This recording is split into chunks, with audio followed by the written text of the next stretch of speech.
Muy buenos días, vecinas y vecinos de Maldonado, una vez más llegando a todos ustedes a través de esta radio amiga La Popular FM Voces, en este espacio que hemos denominado Sin Tapaboca y con Barbijo. En el comienzo, hacer referencia a un tema muy importante que ya se empezó a tratar por parte del gobierno nacional. Nosotros ya lo habíamos advertido previo a lo que fue la instancia de referéndum para la derogación de los 135 artículos de la LUC, que inmediatamente salido de eso el gobierno iba a echar mano a lo que es la reforma de la seguridad social. Como ustedes saben, ya se empezó a hablar del tema, se empezó a mal informar también, porque recordemos que allí, a partir de la LUC, se había conformado una comisión de expertos compuesta por 15 miembros, 9 elegidos por el Poder Ejecutivo y los otros 6 que venían de diferentes estamentos de la sociedad, como de la ONAPU, como de la Central de Trabajadores, pero que la mayoría la tenía el gobierno, y que el informe final que se le hizo entrega al gobierno no es un informe que haya sido en consenso entre todas las partes, sino que es un informe elaborado unilateralmente por el equipo que designó el gobierno nacional, encabezado por el doctor Saldain. Como ya lo hemos dicho, el padre de la criatura fue quien corredactó la reforma de la Seguridad Social del año 1996, que trajo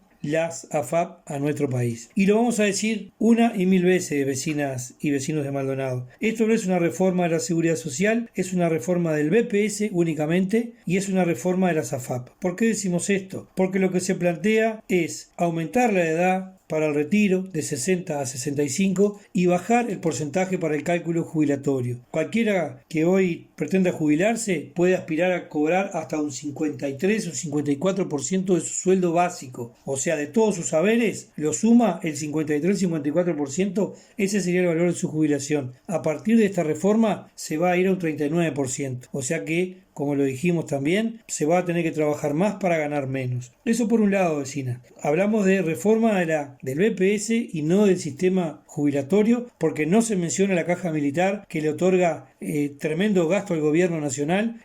Hoy en día se está poniendo, digamos, de la caja del Estado 700 millones de dólares para lo que es el BPS, para una población que supera las 450.000 pasividades contra 450 millones de dólares que ponen para 50.000 pasivos de la caja militar. Gran diferencia. Y no se habla de esto y no se habla del resto de las demás cajas que componen el sistema jubilatorio. Y lo otro que se plantea son importantes beneficios para las aseguradoras, para las AFAPs, principalmente las que no son república, sino las otras, la competencia, lo que indudablemente nos hace sospechar de que se sigue pensando en favorecer al privado, favorecer al de afuera, que capital no quede en el Estado, que no quede en el Uruguay, y eso indudablemente a futuro y a futuro corto, no solo a largo plazo, nos va a traer grandes dolores de cabeza. Seguidamente, queremos referirnos a lo que ocurrió esta semana en la sesión que tuvimos el martes pasado, el martes 3 de mayo, en la sesión de la Junta Departamental de Maldonado. Como es de público conocimiento, sobre fines de la semana pasada, el Sindicato de Docentes de Formación en Educación en Maldonado llevó adelante una movilización a raíz de una situación muy lamentable que protagonizó una jerarca del gobierno departamental, y nos referimos a la doctora Graciuso, la directora de Asuntos Legales de la Intendencia de Maldonado, en compañía de su esposo, un conocido comunicador, no vamos a decir periodista, pero sí comunicador de nuestro departamento. En principio decir que aparentemente la movilización de los chiquilines tuvo repercusión porque el día que ellos convocaron a una asamblea y paralización vino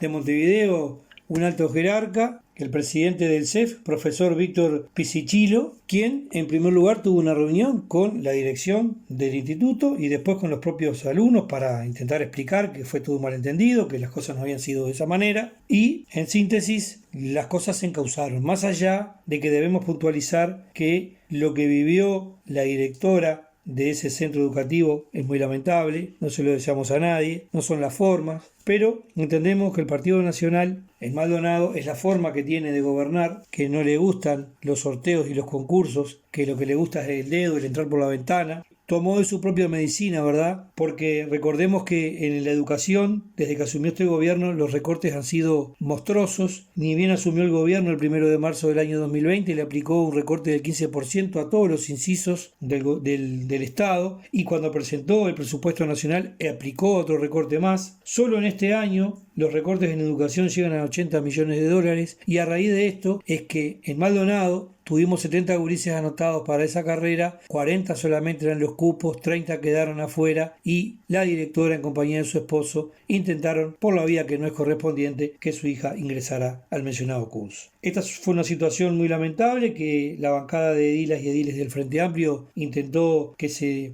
discutiera y se votara en el plenario el pasado martes, una minuta enviada al señor intendente solicitándole la destitución de la directora de Asuntos Legales por entender que no corresponde ese accionar, máxime de una alta jerarquía de gobierno, máxime cuando es una de las suplentas del intendente departamental. La bancada del Partido Nacional actuó prácticamente que en bloque, solamente 2 de sus ediles votaron, se animaron a votar junto con nosotros. El Partido Colorado una vez más brilló por su ausencia, se retiró de sala, como dice algún compañero, votó con los pies,